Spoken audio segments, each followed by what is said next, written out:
जम्मू और कश्मीर में डोडा के मदरसा अनवर उल मदीना में स्वतंत्रता दिवस समारोह की तैयारियां जोरों शोरों से चल रही है, जिसे लेकर मदरसा के छात्रों ने फुल ड्रेस परेड में भाग लिया। यहाँ पे अंदाज, खूबसूरत अंदाज।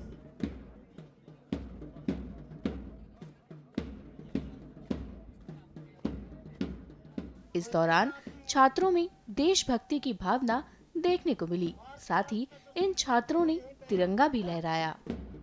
15 अगस्त जो हमारा 79 डे है आज़ादी का, उसको मनाने हम जा रहे हैं और हमने अपने मदरसा अनवार मदीना के बच्चे भी तैयार किए हैं, क्योंकि हमारा फ़र्ज़ बनता है, जितने भी मदारिस हैं या जितने भी मज़ाहिब हिंदुस्तान में रहते हैं, सबका फ़र्ज़ है कि ये हमारा जो है हिंदुस्तान का झंडा है, ये हमेशा ऊंचा रहे, इसको हमने ऊंचा रखना है। और जब भी 15 अगस्त हो, 26 जनवरी हो, इसमें हम सब ने हिस्सा लेना है, क्योंकि ये हमारा सब का मिली फरीज़ा है। और ये हिंदुस्तान आज़ाद हिंदुस्तान है, जिसमें हम सब जितने भी मज़ाहिब हैं सबको अपने अपने हिसाब से जीने का हक़ है।